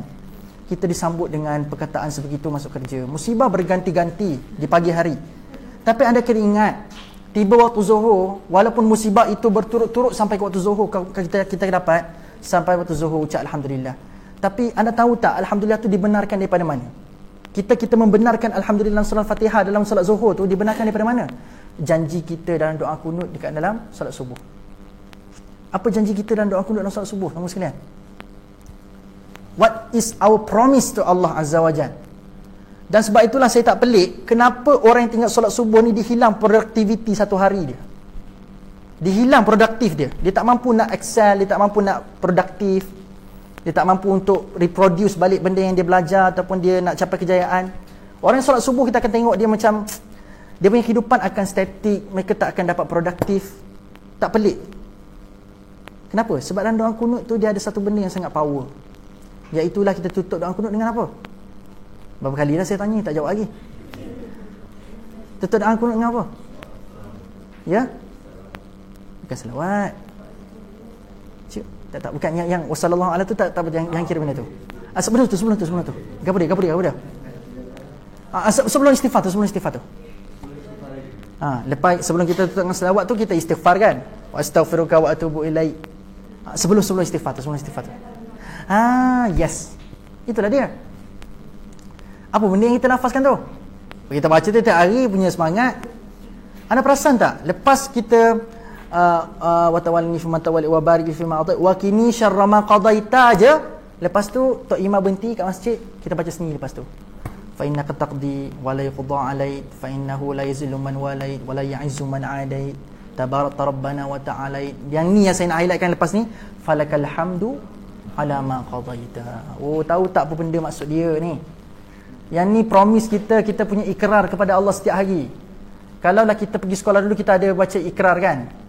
Maka kami rakyat Malaysia berikrar akan menumpukan sepenuh tenaga dan usaha kami. Saya tak ingat dah apa benda dia punya tu. Rukun negara, kan? Rukun negara benda tu, kan? Rukun negara. Kita berikrar. Tapi orang yang solat subuh dia berikrar pada Allah dengan satu ikrar yang sangat power, yang memang Allah nak kita buat sungguh-sungguh, iaitulah falakal hamdu ala ma qadaita. Maksudnya apa? Ya Allah, falakal hamdu, aku akan ucap syukur padamu ya Allah ala ma qadaita, atas segala perkara yang ditakdirkan kepada aku. Bila sebut takdir ni dia tidak akan sekadar berpihak kepada nikmat semata-mata. Takdir juga akan bersangkut paut dengan perkara yang dinamakan sebagai musibah. Maksudnya apa yang kita lafazkan adalah, ya Allah, nikmat ke aku dapat, musibah ke aku dapat, perkara yang susah ke senang ke aku dapat, aku janji aku akan ucap syukur padamu ya Allah. Yang ni yang membenarkan sabar, kan? Dapat nikmat, happy. Dapat musibah, still happy. We are same response. Walaupun mungkin hati sedang berkecamuk, tapi tak apalah, berlakon dulu supaya kita dapat untuk biasakan diri kita. Kalau kita nak reach level definisi Ibn Taymiyah tadilah, kan? Hebat doa kunut yang kita baca tu. That's why lah dia biarkan kita baca seorang-seorang. Sebab kita sendiri berikrar kepada Allah Azza wa Jalla, tak minta imam baca, kan? Biar kita sendiri ikrar pada Allah Azza wa Jalla. Nampak tak? Ni powernya. So Allah dengan cantiknya, kalau kamu mungkin susah nak sebut alhamdulillah waktu kamu dapat musibah tu, mungkin Allah kata tak apa, biar aku susunkan timeline untuk ucapkan alhamdulillah tu. Tiba waktu zuhur, walaupun musibah berganti-ganti tadi, Allah kata aku suruh kamu ucap alhamdulillah, dan benda tu wajib kamu sebutkan. Iaitulah benda itu dah ada dalam surah Al-Fatihah. Okey, jelas. Memang sempat satu ayat dah ni, confirm satu ayat, kan? So wasta'inu bis sabri was salah. Isti'anah tadi untuk apa? Ingat lagi tak? Isti'anah untuk apa? Untuk apa? Untuk minta Allah datang hadir bersama dengan kita, membantu kita yang tengah kebuntuan. Sebab kita ni manusia yang bergantung, kita ni tak mampu. Memang kita tak akan mampu untuk kita buat seorang-seorang. Bani Israel, Allah memang cabar dia, buat semua buat seorang-seorang. Give all your effort, all out your effort. Tapi aku pasti satu hari nanti kamu akan temui kebuntuan. Tapi anda akan bila tengok sorotan bagi cerita ini, walaupun mereka temui kebuntuan dalam usaha mereka, mereka still tidak beriman kepada Allah. Mereka masih tidak beriman kepada Allah. Yang ni apa tanda ni? Hati macam mana ni? Dahlah mereka semacam perlukan bantuan lain. Bila minta manusia, manusia tak bagi. Sekarang ni dia ada pada Allah je. Tapi masih tidak beriman pada Allah. Tanya apa? Hati mereka telah tertutup rapi, sekalian. Tertutup rapat sampai tak mahu terima hidayah daripada Allah Azza wa Jalla. Okey, sambung. So Allah kata seterusnya, saya rasa ini penutup yang cantik pada hari ini. Allah sebut wa innaha lakabiratun illa al khashiin. Tiba-tiba cerita pasal dua benda sebelum ni. Tapi lepas itu Allah sambung dengan innaha, ha ni seorang, satu benda, mufrad. Kata ganti nama yang ketiga yang mufrad, singular. Cerita pasal dua benda. Sepatutnya sebutlah wa innahuma. Kenapa jadi wa innaha saja? Kalau anda betul-betul bukanlah kata anda betul-betul mahir bahasa Arab. Kalau anda ada sedikit basic bahasa Arab, menentukan muzakkar dan muannas pun anda dah boleh faham dah. Sebenarnya ha tu rujuk pada apa? Ha tu rujuk pada apa? Oh, ada yang kat situ. Okey. Ha tu rujuk pada apa? Solat ke sabar? Solat ke sabar? Okey. Solat pun betul. Tapi kalau anda boleh sebut satu lagi, anda cemerlang bahasa Arab. Sebab pendapat ulama ada dua, bukan sekadar solat. Ada ulama bercanggah pendapat yang ha itu bukan rujuk pada solat. Sebab solat kan dia ta tu kan merujuk kepada muannas. Kan ada ta marbutah. So bila dia ta marbutah berbanding dengan sabar ni muzakkar. Yang ni muannas. So for sure lah ha tu merujuk kepada solat. Tapi ada satu lagi. So solat tu memang tapi kita syarahkan solat dulu kata anak tahu satu lagi benda. Tahu satu lagi satu lagi apa betul agak-agak? Siapa suruh nak tahu benda? Agak-agak apa? Jawapan dia dekat situ juga. Bukan khusyuk. Khusyuk lepas tu. Anda ada berapa pilihan je? Ada solat, ada sabar, ada isti'anah. Ada tiga ya. So kalau kata sabar dah tertolak, kita merujuk kepada apa? Isti'anah. Wasta'inu ni asal dia datang daripada isti'anah, iaitu ta marbutah kat ujung dia. Jadi bila sebut innaha, dia boleh jadi kat solat tu ataupun boleh jadi dekat isti'anah. So ulama bercanggah pendapat kat sini, sama ada nak merujukkan ha tu pada solat ataupun ha itu merujuk kepada isti'anah. Dua-dua ni ada syarahan dia. Saya ceritakan tentang solat dulu. Anda rasa solat pada hari ini perkara yang senang ke perkara susah kita nak buat? Kan berat tak? Waktu zuhur tu okey lagi kan. Mungkin sebab lunch hour kita rasa malu dengan kawan-kawan kita tak. Kawan-kawan kita pergi sembahyang berjemaah, alhamdulillah, dahi hitam legam ni, alhamdulillah kan.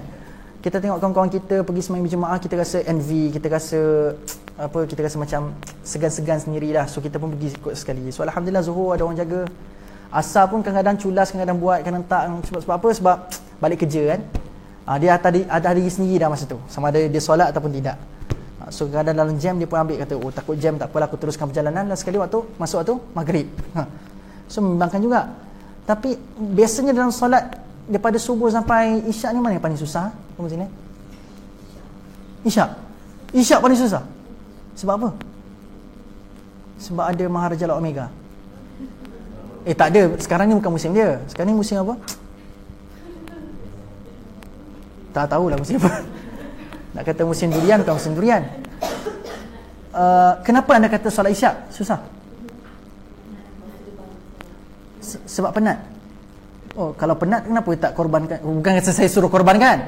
Kenapa kenapa maghrib senang?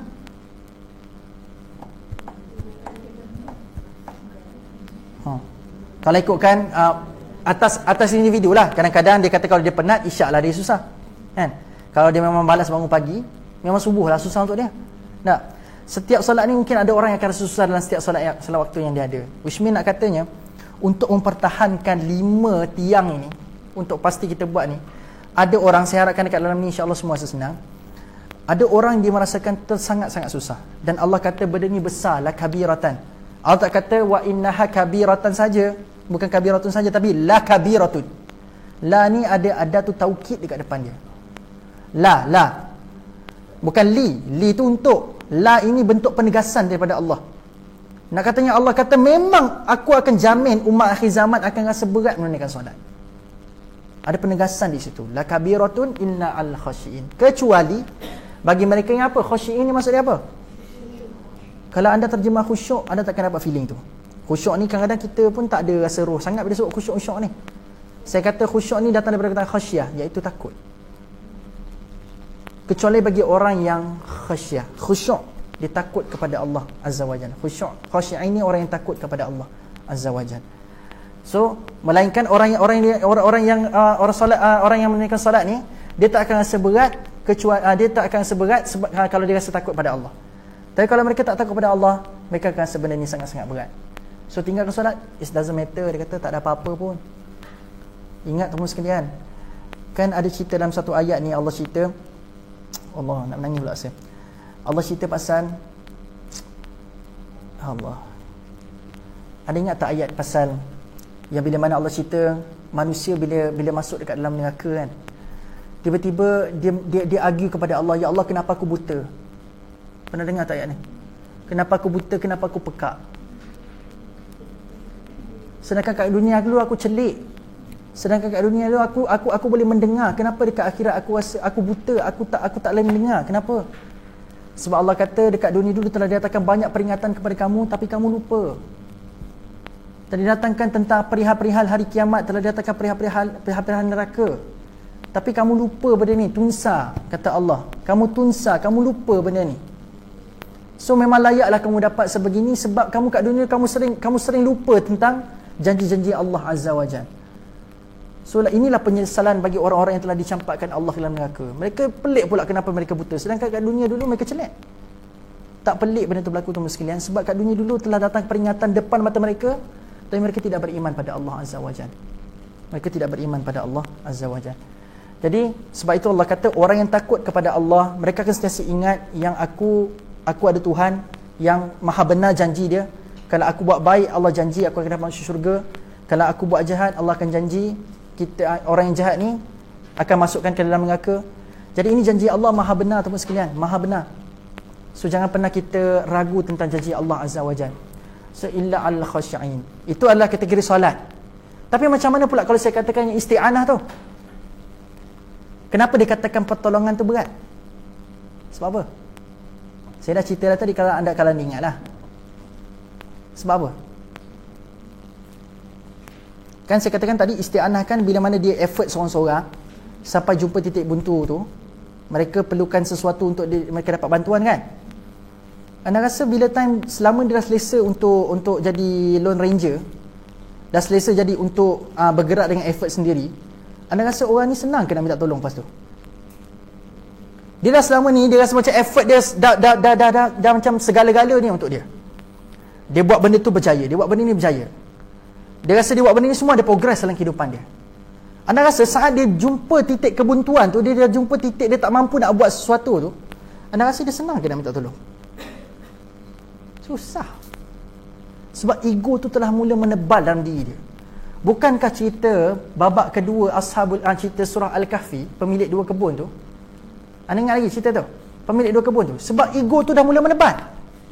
Sebab dia rasakan dengan sungai-sungai yang ada kat sekeliling kebun itu, dia rasa macam it's okay, effort aku dah cukup. Dengan tanaman yang ada banyak, dia kata aku tak perlukan bantuan. Sampai akhir kemuncak keegoan dia mencabar kiamat. Anda baca tak surah Al-Kahfi? Dia mencabar kiamat. Dia kata dengan nikmat yang kau ada, dengan banyaknya kebun-kebun anggur, dengan banyaknya tanaman-tanaman kurma, min a'nab wa hafafnahuma bin nahl, kurma-kurma, patut ada tumbuhan-tumbuhan lain. Zaman dulu orang yang ada kebun anggur ni kaya gila. Kaya sangat. Sekarang ni pun memperlihatkan orang jual anggur orang kaya. Anda nak pergi ke kedai supermarket beli anggur yang seedless tu, mahal. Nak fikir 10 kali. Anak saya yang kecil tu suka sangat buah anggur. Tapi itulah kan, bila kita nak beli repeated times, dia akan fikir 2, 3 kali, 40 kali yang dia fikir kan. Kita ni duk makan buah apa je kadang-kadang kan? Buah syurga tak? A'nab. Buah syurga disebutkan dalam Quran, a'nab ni. Sebab tu kaya orang tu. Sebab ahli syurga pun dibentangkan dan diberikan antaranya a'nab, iaitu buah-buah anggur. Kaya. So bila pemilik 2 kebun ni dapat bermacam-macam nikmat, dia banyak sangat nikmat dia ada, keegoan tu mula menebal. Sebab selama dia rasakan macam effort dia telah memberikan dia kekayaan pada hari ni. So sampai tiba titik dia tak mampu nak buat apa-apa dan Allah dah binasakan kebun dia, masa tu baru dia nak minta tolong. Tapi tu pun selepas dia dah cabar kiamat. Ego dia, kemuncak keegoan dia mencabar kiamat. Dia kata kiamat tidak akan berlaku. Dia kata. Oh. Kemuncak bagi pemilik 2 kebun. Dia kata kiamat tidak akan berlaku. Kiamat tidak akan berlaku. Inilah kemuncak keegoan. So sebab itulah dikatakan la kabiratan. Sebab apa? Bila dah selama ni dah rasa Lone Ranger ni selesa, dah rasa macam usaha sendiri dah dapat memberikan hasil, nampak peningkatan dalam kehidupan. So bila dah jumpa titik buntu ni, dia akan cepat kembali pada Allah. Benda tu berat bagi dia. Sampailah benda yang berat ni telah menghenyak dia ke bawah sampai rapat ke tanah, masa itulah boleh minta pada Allah Azza wa Jalla. La kabiratan ini boleh digambarkan dari sudut bila dah menampung satu benda yang berat, by the end bila berat tu bertambah-tambah, kita akan mula rapat ke bawah. Dan bila rapat ke bawah, simbolik kita kembali kepada Allah Azza wa Jalla. Kita ingat tempat asal-usul kita kembali. Asal-usul kita datang dan asal-usul kita akan dikembalikan oleh Allah Azza wa Jalla. Inilah ayat 1 pula, ayat 45 yang kita mampu bincang hari ini. Nota punya panjang aku buat hari ini, tapi satu ayat je.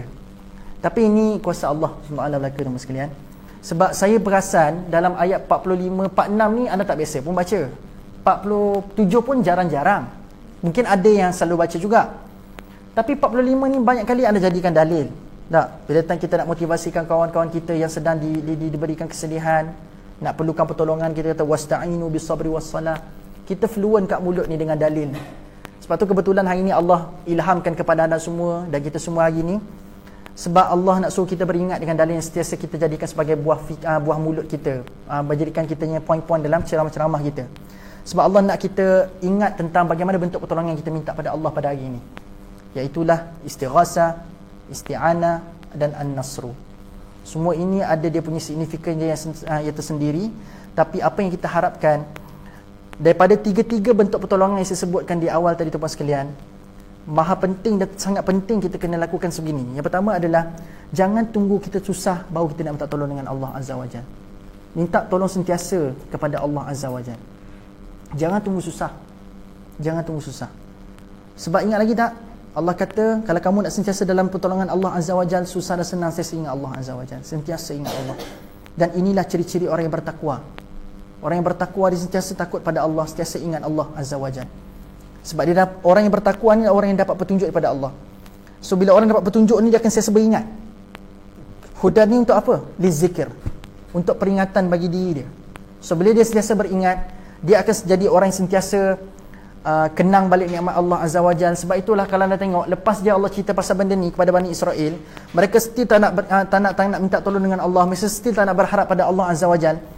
Saya masuk sikit lah kan, sebab ada 15 minit lagi kan. So ayat seterusnya ni saya ringkaskan sebab ni jelas. Ayat seterusnya adalah menjelaskan siapa khasyi'in tu. Kan ingat lagi tak metod yang sama berulang dengan awal surah Al-Baqarah. Bila Allah kata hudal lil muttaqin. So Allah kata siapakah muttaqin tu? Allazina yu'minuna bil ghaib wa yuqimunas salah wa mimma razaqnahum yunfikun. So bila Allah sebut je al-muttaqin, khasyi'in, yang sifat-sifat ni Allah cerita siapa dia. Dan dimulakan untuk cerita siapa tu Allazi.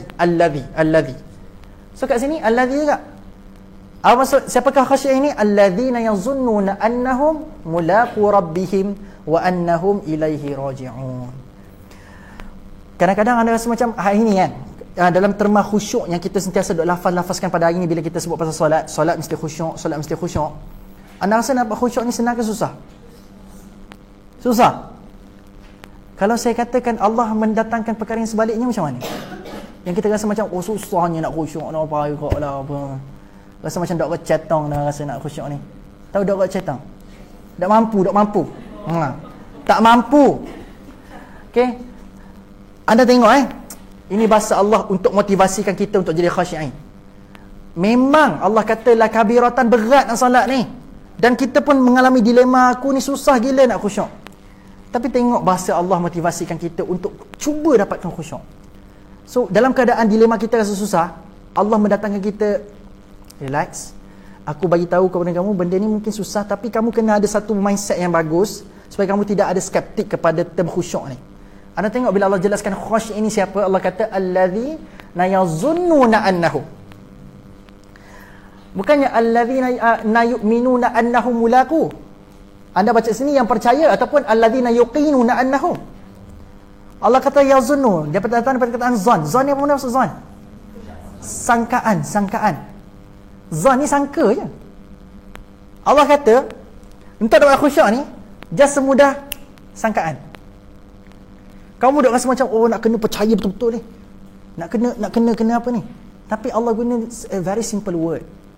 Untuk datangkan khusyuk, semudah kamu datangkan sangkaan yang kamu akan semudah datangkan sangkaan. Mudah-mudahan tengok Allah nak develop rasa khusyuk kita. Ini gambaran Allah nak suruh kita buat satu peningkatan dalam amalan. So mulakan dengan sangkaan dulu. And then kamu akan bina keyakinan demi keyakinan pada hari-hari yang mendatang. Allah tak suruh kita terus buat percaya, khusyuk terus. Jangan masukkan benda lain dalam solat. Ingat Allah je.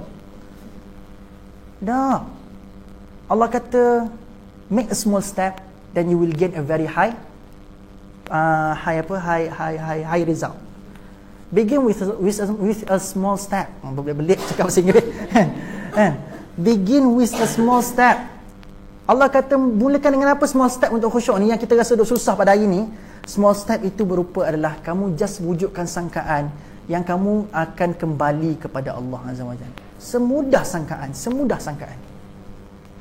Yang kamu dah fikir susahnya nak khusyuk ni, Allah kata semudah sangkaan. Kamu yakin kamu akan bertemu dengan Allah, dan yakin Allah lah tempat kamu akan dikembalikan. By the end, dengan sangkaan yang semudah kita build up perkara yang kecil ini, dia akan jadi compounding apa sekarang orang sebut? Bukan compounding interest, compounding apa? Compounding result lah. Dia akan jadi bila kita start dengan small step, sikit-sikit lama-lama jadi bukit, bak kata orang Melayu kita hari ni. Start with small. Allah ajar kita dengan cara motivasi. Kadang-kadang kita suka motivate orang, kena jadi orang yang sabar. Jangan sabar. Kita nak terus jump kepada tempat yang tinggi macam ni. Tapi Allah sangat hikmah dalam metod penyampaian dan pembelajaran dia. Allah suruh kita start with a small step. Daki sikit-sikit. Sangka lama-lama bentuk keyakinan tu. So bila kamu dah yakin, kamu dah dapat khusyu'in, kamu dah takut kepada Allah, you will gain a very khusyuk. Kamu akan dapat the high khusyuk, high level of khusyuk. Start sikit-sikit, boleh dah? Cara Allah motivasikan kita sangat-sangat hikmah. Tapi kita hari ini sebagai pendakwah, bila nak berdakwah pada orang, kita nak cepat je orang tu buat tak? Kamu kena khusyuk. Lepas tu bila datang kita cakap ni, kau khusyuk tak tadi dalam solat? Tak, tadi tu ingat kunci kereta tinggal kat mana, baru jumpa tadi dalam solat. Sebab tu dia kata kalau kita nak cari barang yang hilang, cari dalam solat. Betul juga ayat ni, wasta'inu bis-sabri was-salah. Bila kunci hilang, maka Allah kata mintalah tolong dengan sabar dan solat. Sebab dalam solat ni mudah kita nak cari barang hilang. Kita miss mana lah letak kunci kereta, mana letak kunci rumah, tak ingat-ingat. Pergi masjid naik motor je. Kita baru beli Mercedes pula masa tu. Baru nak tunjuk kat kawan-kawan masjid, ada Mercedes. Ada Mercedes model yang saya suka tu. C250, apa benda tu? Yang sporty sikit tu. Saya tak tahulah Mercedes apa kan. Tapi saya kalau tengok Mercedes tu, saya tahu Mercedes tu yang saya suka. Bukan CLA. CLA tu mahal sangat. Saya ni yang sederhana je kan. So nak katanya, apa cerita tadi? Tak, Mercedes, dunia menggagalkan kita. Okey. Baru nak tunjuk rakan-rakan masjid baru beli Mercedes kan. Mercedes. Baru nak tengok kawan-kawan beli Mercedes kan. Tiba-tiba sekali kunci hilang. So bila kunci hilang tuan-tuan sekalian, janganlah gelak kan. Saya sebut sasa Mercedes sikit je kan. Baru beli Mercedes, kita nak tunjuk kawan-kawan kunci hilang. So Allah kata wasta'inu bis-sabri was-salah. Dia pun beriman dengan ayat ni, dia pun solat. Datang tu jumpa pula kunci kat mana. Tak. Kita punya kemahiran visual kita, simulation kita memang sangat cemerlang dalam solat. Memang sangat cemerlang. Kita boleh ingat, tadi aku singgah dekat dapur, dalam peti ais punya. So dia baru ingat simulation tu dia berlaku. Aku balik rumah tadi, aku rata-rata aku haus. So bila aku haus pergi dapur, simulation tu berlaku. Dia ingat belaka. So lepas solat bukan kuat mendatangkan berdoa pada Allah, dia bergegas ke peti ais. Allahu Akbar. Ini gambaran tu sekalian. Okey. So Allah kata, relax. Kamu akan bina kepercayaan tu sikit-sikit. Semudah kamu wujudkan sangkaan, kamu akan kembali pada Allah. Kamu akan dapat khasyi'in tu. Kamu akan dapat rasa takut pada Allah. Okey, jelas Dan anda tengok penutup bagi ayat pada hari ini adalah sebut ya Bani Israel lazkuru ni'mati allati an'amtu alaikum wa anni faddaltukum 'alal alamin. Anda ingat tak? Anda rasa macam pernah dengar tak ayat ni? Pernah dengar tak ayat-ayat macam iras-iras ayat ni? Ayat mana? Ayat? Pernah dengar tak ayat yang macam iras-iras ayat 47 ni? Ayat mana? Ayat 47 ni kan ya Bani Israel azkuru ni'mati allati an'amtu alaikum. Allah sama wa anni faddaltukum 'alal alamin. Pernah tak Allah sebut dalam surah yang sama ayat lebih kurang macam sama? Ayat 40. Ya Bani Israel azkuru ni'mati allati an'amtu alaikum. Tapi tadi wa anni faddaltukum 'alal alamin. Tapi sebelum tu ayat 40 Allah kata wa aufu bi'ahdi ufi bi'ahdikum wa iyaya farhabun. Allah yang pertama tu ayat 40 tu Allah bila sebut pasal tolong kenang balik nikmat Allah Azza wa Jal an'amtu alaikum, tapi Allah bawa mereka untuk ingat tentang maha benarnya janji Allah. Maha benarnya janji Allah Azza wa Jal. Nak katanya kalau kamu buat satu perkara kebaikan, aku akan sempurnakan janji aku pada kamu. Ingat lagi tak saya pernah cerita benda ni? So kalau kamu buat kebaikan, aku akan janjikan satu benda yang sangat besar kepada kamu, iaitulah ni. Iaitulah bila kamu ikut apa yang Allah suruh pada kamu, kamu akan diberikan, kamu tidak akan takut dan kamu tidak akan sedih. Ini antara janji Allah Azza wa Jal. Janji Allah. So bila Allah kata Allah janji macam tu, teman sekalian, so Allah kata bila wahai Bani Israel, kalau kamu ikut, kamu tak akan dapat rasa takut dan sedih. Maka kalau kamu buat apa yang Allah SWT suruh, aku akan benar janji Allah kepada kamu. Aku akan benarkan janjiku kepada kamu. So bila Allah suruh kita kenang balik nikmat Allah tu, Bani Israel kenang balik nikmat Allah, Allah attract Bani Israel kepada janji Allah Azza wa Jal. Tapi cuba nak tengok ayat seterusnya, ayat ke-47 ni. Bila Allah suruh Bani Israel untuk ingat balik, kenang balik nikmat Allah Azza wa Jal, tapi Allah attract kepada mana? Wa anni faddaltukum 'alal alamin. Iaitu Allah kata, aku telah melebihkan nenek moyang kamu yang taat dahulu atas orang-orang yang ada pada zamannya. Nak katanya, tadi Allah cerita pasal janji. Kalau kamu buat, aku akan benarkan janji aku kepada kamu. Tapi ni cerita sebelum dibenarkan janji. Nak katanya apa? Sebelum benar janji pun, kamu dah dapat nikmat besar lah. Sebab kamu dapat kemuliaan tu. Bayangkan kalau kamu dapat benda yang telah dibenarkan janji, mungkin lebih besar daripada itu. Tapi kamu tak percaya, kamu tak buat. Nak kata yang tadi Allah letakkan last tu. Allah kata kalau kamu ikut, kamu benarkan janji kamu buat apa benda yang Allah suruh, Allah akan benarkan janji itu. Tapi Allah attract manusia. Sebelum Allah nak cerita pasal apa benda yang teruk yang manusia buat lepas ni, Allah cerita pasal sebelum aku benarkan janji tu pun, nikmat yang kamu dapat ni dah cukup besar dah Bani Israel. Sangat besar. Kamu dapat kemuliaan melebihi kaum-kaum yang ada selepas-lepas kamu. Bani Israel ini pernah dimuliakan Allah Azza wa Jalla, tuan sekalian. Tersangat mulia. Tapi akhirnya mereka kufur ingkar kepada Allah Azza wa Jalla. Kufur ingkar pada Allah. Ini gambaran. Ini nak katanya betapa besarnya nikmat Allah. Sebelum benar janji pun dah betapa besarnya nikmat Allah beri pada dia. Bayangkan dah dimuliakan dan Allah benarkan janji. Maka terlebih-lebih besar nikmat Allah akan berikan kepada mereka. Saya rasa cukup sekadar tu kot yang kita akan bincang pada hari ini. Sebab saya rasa kita berhenti 47 supaya 48 tu ada kaitan dengan pembincangan kita pada akan datang. Sebab saya target nak berhenti sampai 49, tapi 48 dengan 49 ni dia topik yang berbeza sikit. Sebab saya takut anda akan confuse kalau saya terlampau ringkas sangat. Saya ringkaskan ayat 48 dengan 49, saya berhenti ayat 47 So anda kena remind saya. Saya bimbang saya akan sambung ayat 50 bukan minggu dah, bulan depan. Minta maaf teman sekalian, saya bukan sengaja untuk tidak mengkerapkan kelas. Memang tak ada masa. Tapi doakan saya ada masa. Tapi sahabat-sahabat saya yang lain memang akan committed menjalankan kelas. Jangan risau. Tok Syari, kami tambah panel baru, anda tahu kan? Kami tambah P. Yusof. Alhamdulillah. Saya harapkan anda pun berikan support juga kepada panel-panel kami yang lain. Okay? Terima kasih teman sekalian ramai datang hari ini. Saya pun tak expect. Sebab ini first time saya buat hari Jumaat. Selama ni Selasa saya tahu dah crowd saya berapa orang. Kan? Tapi Jumaat ni masih cuba-cuba. Saya tak tahu pula ramai macam ni. Alhamdulillah. Terima kasih tuan-tuan sekalian. Anda selesa ke dengan waktu-waktu macam ni? Saya alhamdulillah, kita akan cuba kekalkan. Saya akan cuba konsisten hari Jumaat kot pada bulan depan insya-Allah. Mungkin bulan depan ada 2 kali kelas. Ada soalan? Siang ni kita nak fokuskan lepas pelancaran kami, sebab kami masih lagi menunggu tarikh daripada mufti wilayah. Antara juga kita tengah tunggu daripada Dr. Ashraf Wajdi. Tarikh-tarikh dia orang ni. Sebab sebolehnya kita nak lancarkan dengan ada keberadaan mereka ni. Sebab mereka telah menawarkan diri untuk merasmikan tempat ni. Jadi lepas pelancaran kita nak lancarkan kelas-kelas yang ada semester tu lah. Yang tu kita akan buat siang. Yang sistem semester tu kita akan buat siang. Sistem semester weekdays. Itulah saya cuba untuk memuaskan hati semua orang. Tapi itulah pekan daya kami. Kita cuba yang terbaik lah. Kita cuba yang terbaik. Weekend kita akan fokus kepada seminar besar lepas pelancaran nanti. Yang tu insya-Allah antara benda yang kita committed untuk jayakan adalah seminar-seminar ini. Dia akan, kalau kami mampu untuk bagi percuma, kami percumakan seminar tu. Cumanya bila anda nak daftar tu, anda kena letakkan yuran komitmen je. So bila anda hadir, anda ambil balik duit tu. Sebab kami bimbang bila percuma, kita walk in macam tu je. Lepas tu seat tu telah dikorbankan untuk orang lain, kita kata seat dah penuh. Tapi tak ada sebarang komitmen dia letakkan kat situ, tak ada cagaran kat situ. Sebimbang anda culas, kadang-kadang ada manusia culas, dia kata oh tak apa, tak nak hadiah, percuma je pun, kan. So bila letak RM100 kat situ, dia rasa sayang sikit kalau tak ada, kan. Sebab terma dia adalah tak datang, burn duit tu. Kejam tak kejam kan. Itu lebih adil sebab anda lock seat. So bila anda hadir, anda boleh ambil balik duit tu. Tu style kami lepas ni. Kalau kami mampu bagi percuma, kami percumakan.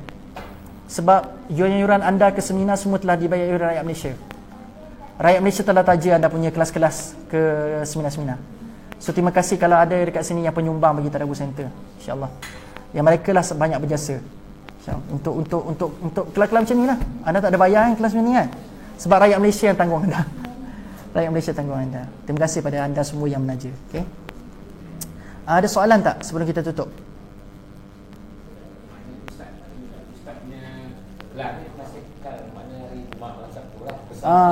Jumaat malam 1 cumanya tak ada fix setiap bulan tu. Tapi bulan depan saya cuba buat 2 kali lah. Sebab last meeting hari tu kami decide antara saya, Ustaz Azrul dengan Ustaz Syahari, kami decide panel-panel ada paling kurang sebulan kena 2 kali. Sebulan 2 kali. Sebulan 2 kali lah. Maknanya tak sekerap macam dulu. Tapi kita kita buat, kita ada lebih kurang dalam 5 orang panel. Maka setiap panel dia akan ada 2 kali slot setiap bulan. So saya nampak kalau kita buat setiap hari pun kadang-kadang kita tak dapat captive audience yang sekata.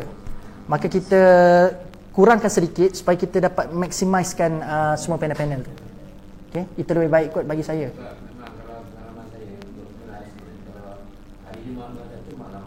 Alhamdulillah. Tak Azrul. Betul. Ramai insya-Allah. Itulah saya pun terkejut juga dengan bilangan macam ni tu. Tapi terima kasih banyak-banyak bagi mereka yang hadir. Terima kasih Tuhan. InsyaAllah mudah-mudahan kita sama-sama kutip manfaat sama kita. Okey, ada soalan lain? Terima kasih atas cadangan tu. Saya sangat hargai. Ada lagi tak? Ada rasa memang Jumaat malam Sabtu memang sesuai lah kot Sabtu malam Ahad macam mana? Okey. Sebab Sabtu malam Ahad Ustaz Syahari. Tapi bukan esok lah kot. Esok ke? Esok. Esok Ustaz Syahari.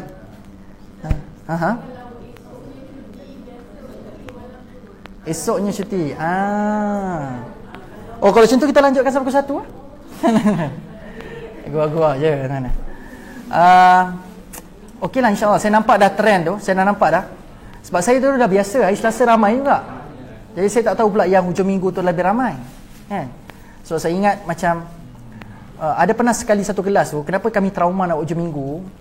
Yang ni saya just kongsi lah. Ada salah seorang panel kami, dia buat kelas tapi seorang je yang hadir. Bukanlah kami pentingkan sangat bilangan yang hadir, tapi kesian pada panel tu lah. Tiba-tiba dia bercakap macam sembang seseorang tu lah. One by one dengan orang tu. Kesian kat beliau. Sebab tu kami cuba construct balik jadual tu. So bila cadangan-cadangan macam ni yang menyebabkan kami rasa lebih kuat untuk buat benda tu. Okay, insya-Allah. Cumanya mungkin kelemahan kami mungkin promosi lambat ke dan sebagainya, tapi cuma kita akan cuba atasi lah insya-Allah. Okey. Soalan?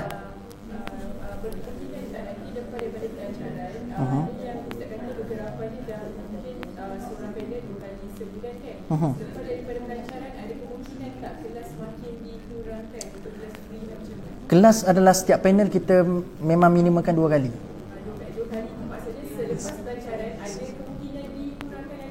Wallahu alam, tengok kepada apa program yang kita nak buat selepas pelancaran. Kami tak mampu nak buat sekarang sebab kami cuba pelancaran tu kami nak buat macam satu yang agak big juga sebenarnya, dan masa tu kita akan umumkan segala program-program Tadabbur Center. So biar orang terus dapat apa benda yang Tadabbur Center akan buat lah. Sebab tu kami bukan kata kami simpan benda tu, tapi benda tu better kita buat selepas pelancaran. Itulah akan jadi lebih official. So orang akan nampak produk-produk daripada Tadabbur Center, apa benda yang kami akan tawarkan, insya-Allah. Okey, ada soalan ke puan kat belakang? Tak ada? Saya angkat tangan. Pertama kali. Terima kasih puan. Allah. Okay, terima kasih pada semua yang hadir. 9.30 dah. Alhamdulillah. Kalau anda berkelapangan, kalau anda ada kat Bangi esok dan memang orang sekitar Bangi ataupun Seri Kembangan ke yang dekat-dekat, esok pukul 9 pagi dekat seksyen 3 surah As-Sabah. Kalau anda biasa dengan seksyen 3 surah As-Sabah, saya ada slot Tadabbur surah Yasin siri akhir dah esok. Maknanya dah 4 siri dah, esok kali keempat. Ustaz ni baru nak promote dah habis beritahu kan. Esok saya akan habiskan, tamatkan Tadabbur surah Yasin bersama pukul 9 pagi sampai pukul 12 tengah hari. Sebab tu buat 4 kali ya. So nak katanya semua ditamatkan dalam masa 12 jam lah. Semua total dia.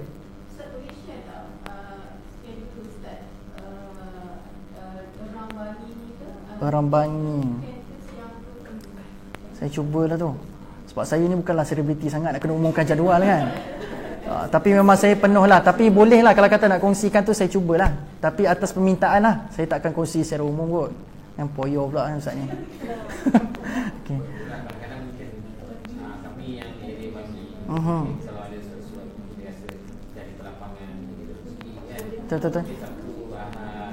Betul. Kita boleh cuba ada masa tu sama Ustaz lah, itu je. Ya, terima kasih tuan atas sokongan tu. Tu lah, cuma saya nak pesan kalau siapa yang nak hadir esok, hadir awal. Saya bukan nak suruh anda datang cepat-cepat supaya penuhkan kan. Memang sebelum pukul 9 dah start penuh. Dia kapasiti dewan tu lebih kurang dalam 80 ke 100, bahkan lebih sebenarnya. Tapi kursi yang disediakan dekat dalam 70 ke 80 saja. Tapi memang setakat ini memang penuh sampai terpaksa tambah kursi tambahan-tambahan. So saya pun takut juga nak umum ni sebab memang jemaah dekat situ pun memang dah penuh dah. Tapi anda just hadir je. Kalau dapat bersila pun apa salahnya kan? Dia ada sediakan meja dengan kursi lah. Kalau anda dapat, alhamdulillah. Sebab tu saya cadangkan anda di awal. Kalau anda semua dah hadir lah. Seri akhir saya akan concludekan apa daripada awal sampai habis.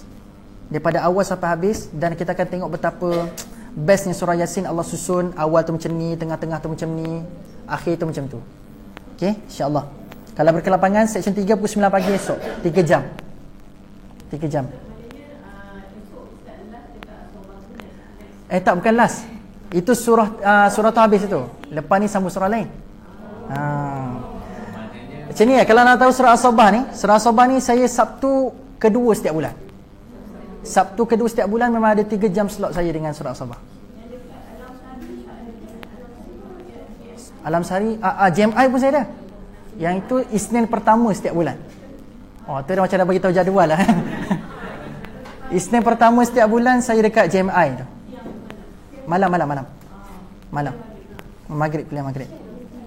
InsyaAllah siapa yang nak tu saya bagi. Tapi saya tak akan umum lah. Kesian. Saya tak sepoyo itu. Anda PM Facebook saya bagi lah.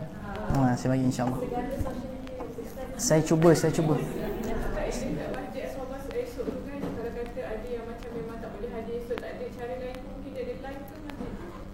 Saya tak pasti dia buat live ke tidak sebelum ni. Saya memang tak sempat nak live lah. Sebab saya pun tak sempat nak cara. 3 jam. Dia ada rakam. Saya nampak ada kamera yang sedang merakam tu. Tapi tak tahu disiarkan di mana.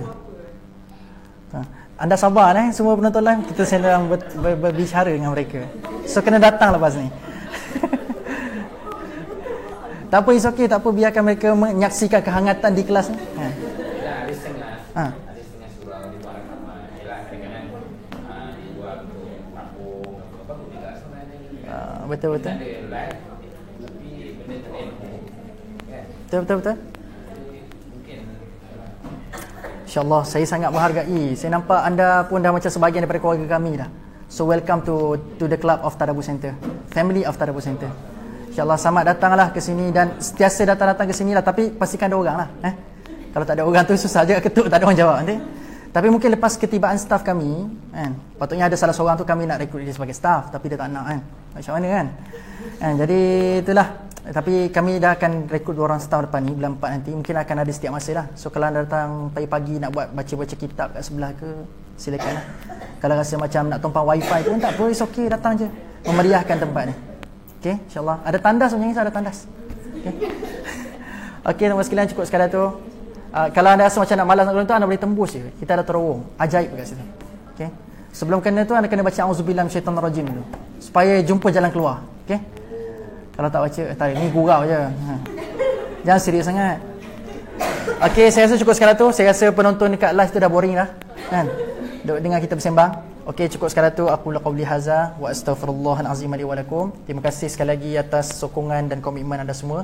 Assalamualaikum warahmatullahi wabarakatuh. Tasbih kafarah wa suratul asr.